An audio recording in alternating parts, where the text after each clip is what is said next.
Εδώ είναι η σάλα μέσα στην οποία διαδραματιζόταν όλα τα χαρούμενα γεγονότα. Ένα από τα γεγονότα ήταν το προξενιό στην κόρη, όταν ερχόταν η προξενήτρα και έπιανε τη μητέρα για να την πείσει ότι ο γαμπρός ήταν πολύ καλός για τη θυγατέρα της και να του πενέσει τα προσόντα του και ίσως και την περιουσία του, απαιτώντας όμως και την ανάλογη πρίκα για την κόρη. Η προξενήτρα έπρεπε να πείσει τη μαμά πρώτα, η οποία θα έπιθε με τη σειρά της και τον πατέρα της οικογένειας, ο οποίος είχε τον τελευταίο λόγο. Η νύφη ήταν παρούσα συνήθως για να δείξει πόσο καλή και νοικοκυρά ήταν και αυτή, πενεύοντας η μητέρα τα προσόντα της κόρης στην προξενήτρα, τα οποία θα μετέφερε αργότερα στον υποψήφιο γαμπρό και συμπέθερο. Μετά το τέλος της διαδικασίας είχαν συνονοηθεί και βρισκόταν δίπλα οι θείες και οι θείοι του κοριτσιού, οι οποίες σηκωνότανε και πηγαίνανε και χαιρετούσανε την ύφη και τη συμπεθέρα, ευχόμενοι καλορίζικα και στα στέφανα με το καλό, όπως λέγανε. Μετά από αυτό αρχίζει η διαδικασία του κεράσματος με το λικέρ και με τα ωραία ποτηράκια που έχουν κρατήσει για αυτό το σκοπό στο σαλόνι, τα οποία έχουν βγάλει από την κρυσταλλιέρα που υπήρχε για αυτή τη δουλειά. Κερνιούνται όλοι με το λικεράκι το άσπρο ως επιτοπλίστων και χαιρετάνε σηκώνοντας λίγο το ποτήρι και ευχόμενοι στη συμπεθέρα και στην προξενήτρα καθώς και στην ύφη. Με το καλό. Ευχαριστούμε. Εδώ είναι η κουζίνα και η τραπεζαρία. Συνήθως στην κουζίνα υπήρχε και ο μικρός φούρνος που ψήνανε τα φαγητά, ιδιαίτερα τις μέρες του Πάσχα. Αλλά στην κουζίνα καθόταν, ερχόταν και οι γειτόνισσες και βοηθούσαν στο ξεμάτισμα των κουκιών, το οποίο ήταν το καλό φαγητό της εποχής για τους αγρότες. Στο ξεμάτισμα των κουκιών που βγάλανε το μάτι από τα κουκιά και βέβαια προσέχανε να τα έχουν διαλέξει εκ των προτέρων, να είναι τα θηλυκά κουκιά, αυτά με τη μικρή βούλα πάνω στο κάθε καρπό.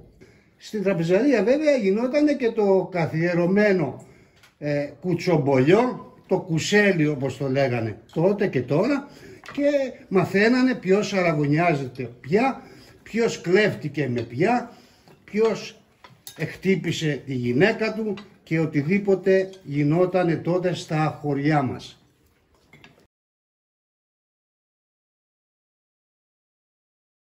Η κούνια του μωρού ήταν πάντα στην κρεβατοκάμαρα, στα πόδια του κρεβατιού.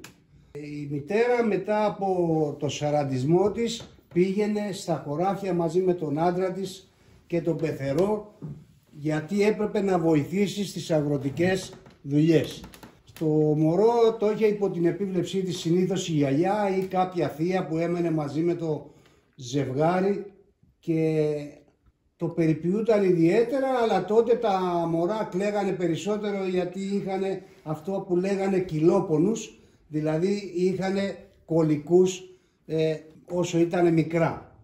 Οι γιαγιάδες ως επιτοπλίστων λέγανε παραμύθια και τραγούδια, αλλά περισσότερο νανουρίσματα στο παιδί.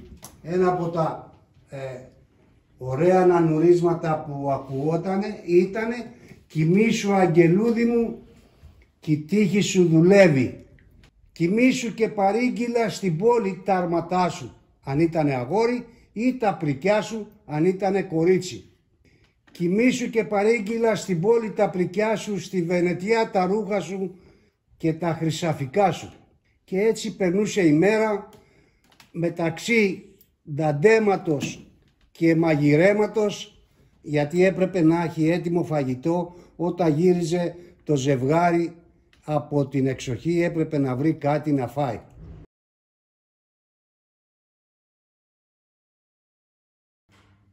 στα μπακάλικα παντοπολία της εποχής υπήρχε συγχρόνως και το τεζιάκι, ένας πάγκος στον οποίο υπήρχαν τα πιωτά, συνήθως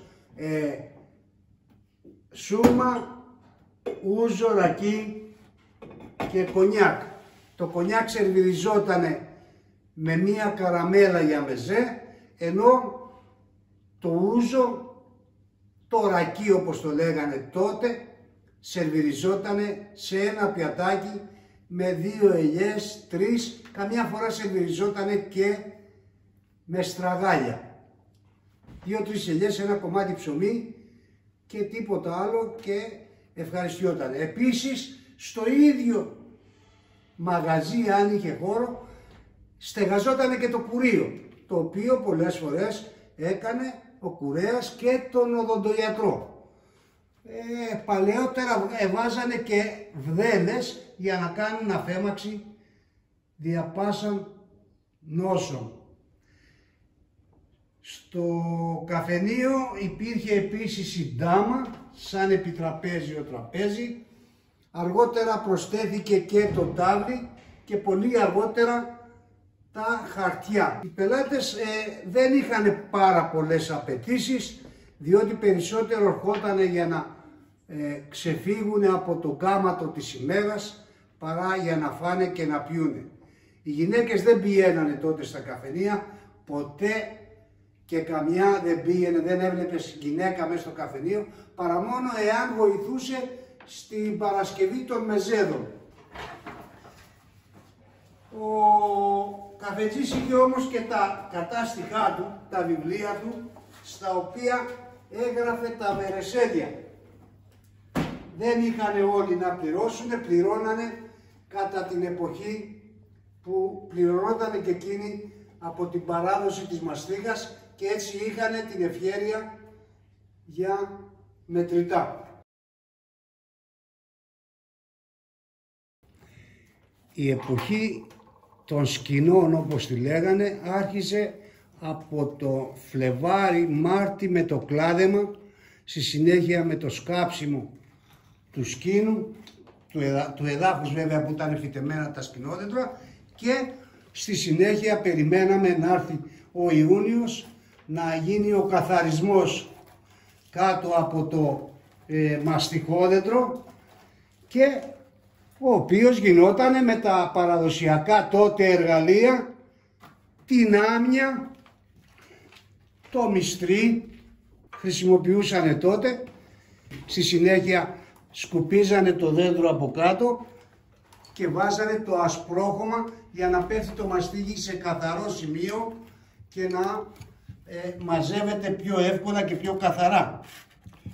Το μάζεμα γινόταν μετά από 4, 5, 6 και πολλές φορές 7 κέντι, άρα μετά τον Ιούνιο ερχόταν το μάζεμα αρχές Σεπτεμβρίου.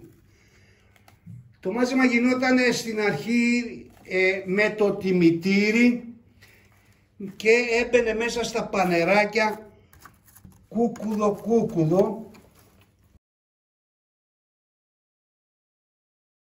Ο γεωργός πάει στον αγρό προτού να ξημερώσει. Το χωράφι να οργώσει, μας έλεγε ένα παλιό ποίημα στο δημοτικό μας σχολείο.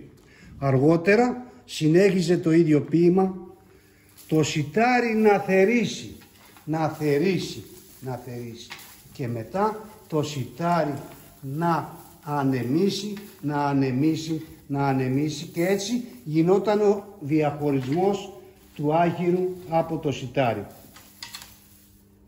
Μετά το θερισμό και το κουβάλιμα στο αλόνι των προϊόντων του θερισμού γινότανε το αλώνεσμα με τις λουκάνες. Υπήρχαν διάφορων ειδών λουκάνες, από αυτές που τραβούσανε τα ζώα και στεκότανε πάνω ο χειριστής, και αυτές που τραβούσαν τα ζώα και καθότανε ο χειριστής πάνω στη λουκάνη, και μετά από περίοδο μιας μέρας περίπου διαχώριζε το σιτάρι ή το κρυθάρι από το άχυρο, το οποίο γινόταν με το ξανέμισμα, με το θρηνάκι, όπως λεγόταν το εργαλείο που βαστά ο φίλος μας.